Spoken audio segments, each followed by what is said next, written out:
ETF index mutual funds నేర్చుకుని stock మార్కెట్లో రాణించాలనుకుంటున్నారా? వెంటనే ఈ నెంబర్కి కాల్ చేయండి. నమస్కారం సుందరామిరెడ్డి గారు. నమస్తే సార్. ప్రతి ఒక్క మనిషికి ఎక్కడి నుంచైనా సరే అండి, అంటే ఏ సోర్స్ అయినా సరే ఒక ఫిక్స్డ్ ఇన్కమ్ రావాలని అనుకుంటూ ఉంటారు. రైట్. అది అర్న్ చేసుకోవడానికి ఏ వేస్లో కనుక వెళ్తే డెఫినెట్గా అంటే నేను అనేది లీగల్గాను ఎథికల్గాను రైట్ ఎలా తీసుకొని రావచ్చు అంటారు అసలు? యా, ఎక్కువ మందికి ఏంటంటే అంటే ఎసెట్స్ అనగానే అందరికి క్యాష్ ఫ్లో ఎసెట్స్ ఉండవండి. అవును. సపోజ్ నా దగ్గర గోల్డ్ 1 kg ఉందనుకుందాం. ఇవాళ వాల్యుయేషన్ ప్రకారం చూసుకుంటే, మార్కెట్ వాల్యుయేషన్ ప్రకారం చూసుకుంటే అది రఫ్గా మోర్ దెన్ 1 crore ఉంటుంది. అవును. బట్ నేను గోల్డ్ని ఆ కేజీ గోల్డ్ని అమ్ముకోలేను కదా. అవును. బట్ నాకు క్యాష్ ఫ్లో కావాలంటే ఎవ్రీ మంత్ మెయింటెనెన్స్ కోసం కావాలి కదా. అందుకని ప్రతి ఎసెట్ క్లాస్లో క్యాష్ ఫ్లో ఉండదు, కొన్ని ఎసెట్ క్లాస్కే క్యాష్ ఫ్లో ఉంటుంది.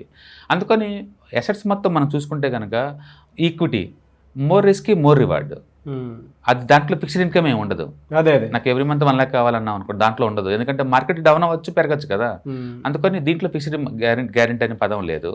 అండ్ రెండోది, మనకి మెటల్స్ చూసుకున్నాం అనుకోండి, వాటిల్లో ఫిక్స్డ్ ఇన్కమ్ ఉండదు. గోల్డ్, సిల్వర్, డైమండ్స్ మీరు ఎందులో పెట్టినా సరే కొంటారు, మళ్ళీ అమ్మిన తర్వాతనే డబ్బులు వస్తుంది తప్ప ఎవ్రీ మంత్ లాగా రాదు.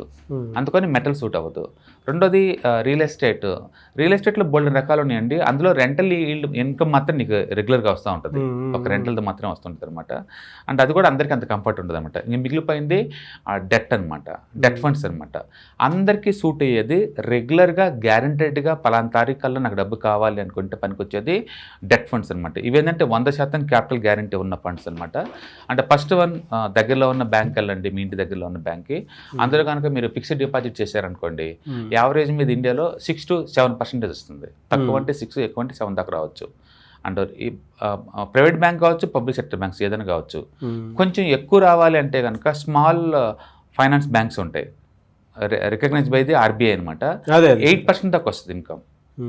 8% దాకా వడ్డీ వస్తుంటుంది అనమాట మనకి. నువ్వు కావాలంటే మంత్లీ పెట్టుకోవచ్చు, లేదా క్వార్టర్లీ పెట్టుకోవచ్చు, లేదా 6 months ఒకసారి పెట్టుకోవచ్చు.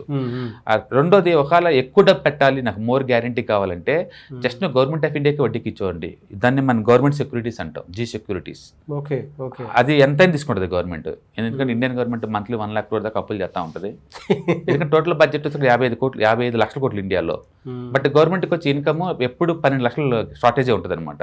అందుకని గవర్నమెంట్ వాళ్ళు నిరంతరం అప్పులు చేస్తూనే ఉంటారు. సో ఈ గవర్నమెంట్ సెక్యూరిటీస్ అంటే ఎవరికి ఇస్తున్నావు అంటే సాక్షాత్ గవర్నమెంట్ ఆఫ్ ఇండియాకి ఇస్తున్నావు. సో లిటరల్లీ గ్యారెంటెడ్ 100% ఇది. కాకపోతే వడ్డీ కొంచెం తక్కువ ఉంటుంది, 6.8 to 7 దాకా ఉంటుంది అనమాట ఇది. ఆ తర్వాత ట్రెజరీ బిల్స్ 91 days, 200 days ఇలా ఉంటుంది అనమాట. 364 days ట్రెజరీ బిల్స్లో పెట్టుకోవచ్చు. తర్వాత స్టేట్ గవర్నమెంట్ కూడా తీసుకుంటూ ఉంటుంది వడ్డీలకి, ఆ డెవలప్మెంట్, డీల్ డెవలప్మెంట్ అని చెప్పేసి. అంటే స్టేట్ గవర్నమెంట్కి మనం వడ్డీకి ఇవ్వచ్చు. తర్వాత కార్పొరేట్ కంపెనీస్ తీసుకుంటా ఉంటాయి, దాన్ని ఎన్సీడీ అంటారు, నాన్ కన్వర్టబుల్ డిబెంచర్స్, వాళ్ళకి వడ్డీకి ఇచ్చుకోవచ్చు. లేదా కమర్షియల్ పేపర్ వాటికి ఇవ్వచ్చు. అండ్ సిడీస్ అంటారు, సర్టిఫికేట్ ఆఫ్ డిపాజిట్స్, బ్యాంకులు తీసుకుంటా ఉంటాయి అనమాట. వీటిలో ఎవరికి ఇచ్చినా సరే ఫిక్స్డ్గా నీకు మంత్లీ కావాలన్నా క్వార్టర్లీ కావాలని ఇస్తూ ఉంటారు. కాకపోతే రేట్ ఆఫ్ రిటర్న్ చాలా తక్కువ ఉంటుంది. అది ఎనీవేర్ బిట్వీన్ 6 to 8% మధ్య ఉంటుంది. కాబట్టి ఎవరైనా కొంచెం పెద్ద మొత్తంలో డబ్బులు ఉన్నోళ్ళు గ్యారెంటెడ్ రిటర్న్గా ఉండాలి అనుకుంటే వీటిలో ఈ డెట్ ఫండ్స్లో పెట్టుకోవచ్చు. ఈ కాల్డ్ డెట్ సెక్యూరిటీస్ అనమాట. అంటే పర్టికులర్గా ఏంటంటే షార్ట్ టర్మ్ నీడ్స్ ఉన్నాయి అనుకోండి. సపోజ్ నాకు ఇంట్లో 6 monthsలో ఒక శుభకార్యం ఉంది, డబ్బు కావాలి ఖచ్చితంగా. అవును. అందుకని ఎక్కడో పెడితే రావు తిరిగాయి. ఇంకా నీకు రియల్ ఎస్టేట్ కొన్నా, గోల్డ్ కొన్నా ఇమీడియట్గా రావు కదా. అందుకని మనం డెట్ ఫండ్స్లో పెట్టుకోవచ్చు. రెండోది, నేను రిటైర్మెంట్ అయ్యాను, నాకు ఎవ్రీ మంత్ 2 lakh కావాలి. ఇప్పుడు మన ఆస్తుల నుంచి రావు కదా. అందుకని ఆస్తులు సగంపడి అమ్మేసేసి మొత్తం బ్యాంకులో డిపాజిట్ చేసుకొని మనం విత్డ్రాల్ పెట్టుకోవచ్చు. సపోజ్ 2 కోట్లు పెట్టామనుకోండి బ్యాంక్ డిపాజిట్స్ లో, మనకి ఎవ్రీ మంత్ 1 lakh వస్తూ ఉంటుంది బై డిఫాల్ట్. నీకు ఏ తారీఖు అంటే ఆ తారీఖు వస్తూ ఉంటుంది అనమాట. అందుకని ఎవరైనా సరే గ్యారెంటెడ్గా ఫిక్స్డ్ ఇన్కమ్ కావాలి అనుకుంటే ఖచ్చితంగా సూట్ అయ్యేది డెట్ సెక్యూరిటీస్. 100% గ్యారంటీ ఉండదు. కాకపోతే అది ఇండియాలో అయితే నీకు 6 to 8% మధ్య ఉంటుంది, అంతకంటే ఎక్కువ రాకపోవచ్చు. అదే బయట అయితే సార్ జనరల్గా బయట కంట్రీలో కూడా ఇంకా తక్కువ ఉంటుంది ఇండియాతో పోల్చుకోండి. సపోజ్ అమెరికాలో అనుకోండి 4.7 ఉంది, అది లండన్లో అనుకోండి 4% ఉంది, జపాన్లో అనుకోండి 1% ఉంది, చైనా అనుకోండి 1.8% ఉంది. బయట కంట్రీలు ఇంకా తగ్గుతాయి. ఏ కంట్రీలో అయినా సరే ఇన్ఫ్లేషన్ లింక్ పెడతారు. ఇన్ఫ్లేషన్తో పోల్చుకుంటే 1% ఎక్స్ట్రా ఉంటాయి, ఇప్పుడు అంతకంటే ఎక్కువ ఉండవు. ఇండియాలో ఇన్ఫ్లేషన్ 4 to 5% దాకా ఉంటుంది, బ్యాంక్ వడ్డీలో 6 to 7% దాకా ఉంటాయి. కాబట్టి ఇన్ఫ్లేషన్తో పోల్చుకుంటే 1% ఎక్స్ట్రా అవుతాయి. కాకపోతే వెల్త్ క్రియేషన్ పనికిరావు డెట్ ఫండ్స్, వెల్త్ మెయింటెనెన్స్ కోసం మనకు వస్తాయి. వెల్త్ మెయింటెనెన్స్, క్రియేషన్ పనికిరావు. నువ్వు ఎసెట్ క్రియేట్ చేద్దాం అనుకుంటున్నావా, డెట్ సూట్ అవ్వదు. డెట్ అనేది ఏంటంటే ఇమ్మీడియట్లీ లిక్విడిటీ కావాలి నాకు ఇమ్మీడియట్లీగా, అలాంటి సూట్ అవుతుంది. ఓల్డ్ ఏజ్లో రిటైర్మెంట్ అప్పుడు సూట్ అవుతుంది. అందుకని మనం ఎలా రికమెండ్ చేస్తామంటే యూత్లో ఉన్నప్పుడేమో గో ఫర్ ఈక్విటీ అంటాం. రిస్క్ లేదంటే టూ మచ్ రిస్క్, కానీ యూత్ కదా లాంగ్ టర్మ్లో వెల్త్ క్రియేట్ అవుద్ది. ఎందుకంటే రేట్ ఆఫ్ రిటర్న్ నీకు 15 దాకా వస్తుంది ఈక్విటీ అయితే. అదే మధ్య ఏజ్ వచ్చింది, ఏజ్ 35 to 45 వచ్చింది అనుకోండి, డిపెండెంట్స్ ఉన్నారు కదా, అంత రిస్క్ చేయలేరు. అప్పుడేం చేస్తాను, ఈక్విటీ ప్లస్ డెట్ రికమెండ్ చేస్తారు. అది ఆ స్టేజ్లో రిటైర్మెంట్ అయ్యారు, అసలు ఈ టైంలో వెల్త్ క్రియేషన్ కాదు, వెల్త్ ప్రొడక్షన్ ఇంపార్టెంట్, అంటే లైఫ్ స్టైల్ మెయింటెనెన్స్ ఇంపార్టెంట్. అందుకని నచ్చిన డెట్ ఫండ్స్ అనమాట. అందుకని ఎవరికైనా సరే ఫిక్స్డ్ అమౌంట్ కావాలి అనుకుంటే bank deposits, postal deposits, government securities and CD and కంపెనీకి ఇచ్చే ఫండ్స్ లేదా స్టేట్ గవర్నమెంట్కి ఇచ్చే వడ్డీలు, ఇలాంటి వాటిలో పెట్టుకోవడం ద్వారా మనం అంటే కన్సిస్టెన్సీ ఇన్కమ్ సంపాదించుకోవచ్చు. ఎంత అంటే అరౌండ్ 6 to 8% మధ్యలో వస్తుంది. ఇన్ఫ్లేషన్ బీట్ చేస్తే 1%, 2% వస్తుంది. బట్ వెల్త్ క్రియేషన్కి ఇది సూట్ అవ్వదు.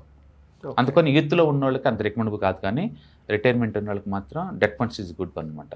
ఈ మధ్య ఏంటంటే గవర్నమెంట్ వాళ్ళు సీనియర్ సిటిజన్స్ కోసం వాళ్ళు స్కీమ్ పెట్టారు ఒకటి, అంటే లిటర్లీ 8.5 దాకా వస్తుంది వాళ్ళకి, 30 lakh వరకు ఇన్వెస్ట్ చేసుకోవచ్చు.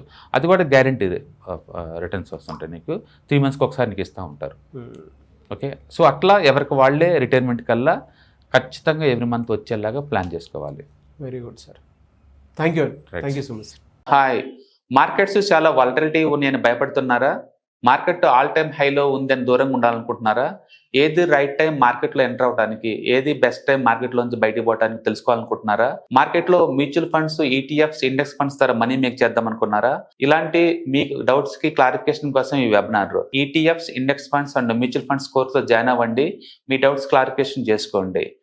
Every month Saturday, Sunday and Monday conduct చేసే ఈ కోర్సులో మీకు ఈటీఎఫ్స్ అంటే ఏంటి, ఇండెక్స్ ఫండ్స్ అంటే ఏంటి, మ్యూచువల్ ఫండ్స్ అంటే ఏంటి, different type of ETFs, index funds, mutual funds అంటే ఏంటి, ఇందులో ఇన్వెస్ట్ చేయడం ద్వారా లాంగ్ టర్మ్ లో వెల్త్ ఎలా క్రియేట్ చేసుకోవాలా, షార్ట్ టర్మ్ లో ఎలా వెల్త్ క్రియేట్ చేసుకోవాలా, ఎనీబడి కెన్ ట్రేడ్ ప్రోగ్రామ్ ఎలా పార్టిసిపేట్ చేయాలా, ఇలాంటి అన్నిటికీ మీకు ఆన్సర్ దొరుకుతుంది. కాబట్టి మీకు ఎవరికన్నా ఇలాంటి వాటిలో వెల్త్ క్రియేట్ చేయాలని కనుక ఇంట్రెస్ట్ కనుకుంటే కింద స్క్రోల్ అవుతున్న నెంబర్కి కాల్ చేయడం ద్వారా మీ సీట్ని బుక్ చేసుకోండి. Thank you.